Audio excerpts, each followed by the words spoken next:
Okay, let's dive in. We're going to deconstruct one of the most famous and, yeah, controversial finance books of all time. So how does a book that gets called awful, dangerous, and even a fraud end up selling over 32 million copies? I mean, that's the central puzzle we're going to unravel today with Robert Kiyosaki's Rich Dad, Poor Dad. And you'll see the answer is this wild mix of finance, some seriously clever marketing, and a whole lot of psychology. All right, to really get why this book hooked so many people, you have to start at the very beginning, with its core idea. This simple but really powerful story of two totally different dads. So Kiyosaki basically frames all his advice through this one big contrast. On one side, you've got his poor dad, who is his actual father, a super educated guy with a safe government job who, still struggled with money. Then on the other side, you have Rich Dad. This is supposedly his friend's father, an entrepreneur who dropped out of school and taught him all the secrets of the wealthy. This whole good dad / bad dad thing, it's literally the engine that drives the entire book. Okay, so when you break the book down, pretty much everyone, readers and critics alike, agrees it's split into two totally different parts. You've got the motivational mindset, and then you've got the, let's just say, questionable methods. And let's be fair, this is the good stuff. Even the people who absolutely tear this book apart will usually admit that the high-level mindset advice is actually pretty solid. Things like pay yourself first, buy assets, not liabilities. This is the stuff that genuinely got millions of people to completely rethink their relationship with money. For many, it was the first step toward financial education. But, and this is a huge but, here's where things get really dicey. When Kiyosaki moves from big ideas to specific what-to-do advice, it gets criticized, like a lot. We're talking about promoting super risky, sometimes outdated, and honestly, just plain dangerous strategies. For your average person, this stuff isn't a shortcut to wealth. It could literally be a shortcut to financial disaster. So that brings up the big question, right? If the actual advice is so terrible, how in the world did this book become a global phenomenon? Well, the answer isn't what you'd think. This wasn't a normal publishing success story. It was a lot more strategic than that. See, from what a lot of people who were around at the time say, the book's early success wasn't organic at all. It didn't just fly off the shelves at Barnes & Noble. Nope. It was carefully, and I mean carefully, engineered through a very specific and very powerful sales channel. And this quote right here from someone who was there pretty much reveals the secret sauce behind the whole launch. The book got tied in with multi-level marketing companies, MLMs, like Amway. It basically became required reading. If you were a new recruit, you had to buy the book, and you were pushed to get everyone in your downline to buy the book too. I mean, you gotta admit, as a strategy, it's kind of brilliant. It completely created the illusion of a grassroots bestseller.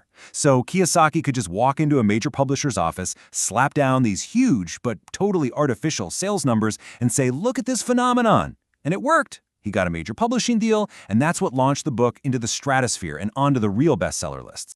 But hold on, because the story doesn't end there. The sketchy marketing was really just the tip of the iceberg. Pretty soon, people started asking questions about the entire foundation of the book, the story of Rich Dad himself. I mean, look at that number. Over 32 million copies sold worldwide. You can't argue with that reach. But it begs the question, the story that sold all those copies, how much of it was actually real? And yeah, that really is the million-dollar question, isn't it? Was Rich Dad a real person? Well, journalists and investigators have spent a lot of time digging into Kiyosaki's past, trying to find this mysterious mentor. And what they found, or rather what they didn't find, is pretty revealing. Okay, so here's the bottom line.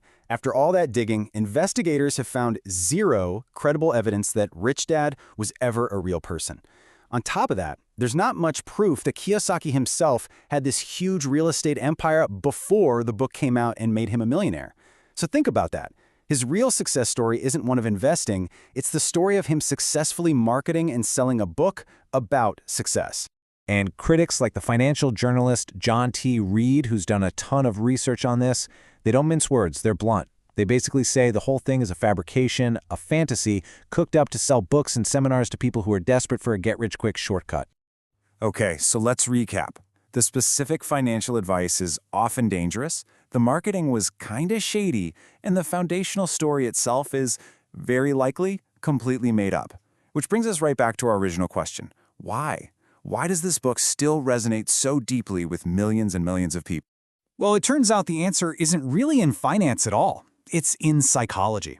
To get it, we have to look at how our brains are wired to process information. And that brings us to this really cool concept from some recent research.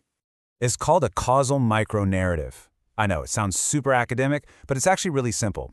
All it is a tiny little story that connects a cause to an effect. A simple, if you do X, then Y will happen formula. And our brains absolutely love these. We're wired to understand them, remember them, and repeat them. And that is the real genius of Rich Dad, Poor Dad. It's not a finance manual. It's a collection of these super simple, incredibly memorable micro-narratives. Think like an entrepreneur, you'll get rich. That's the Rich Dad story. Go to school and get a safe job, you'll struggle. That's the Poor Dad story. They're so easy to get, so easy to tell your friends, and they pack a real emotional punch. So, when you boil it all down, this is the ultimate lesson from the whole Rich Dad, Poor Dad phenomenon. It's that a simple, powerful story will almost always beat complex, boring facts. A compelling narrative, even one that's full of holes, can be way more influential than solid, nuanced advice. And that's something that's so important to remember, not just for finance books, but for pretty much everything we read and consume. So it leaves us with a question we should probably all ask ourselves.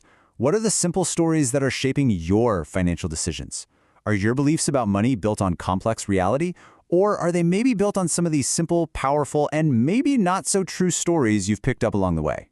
It's definitely something to think about.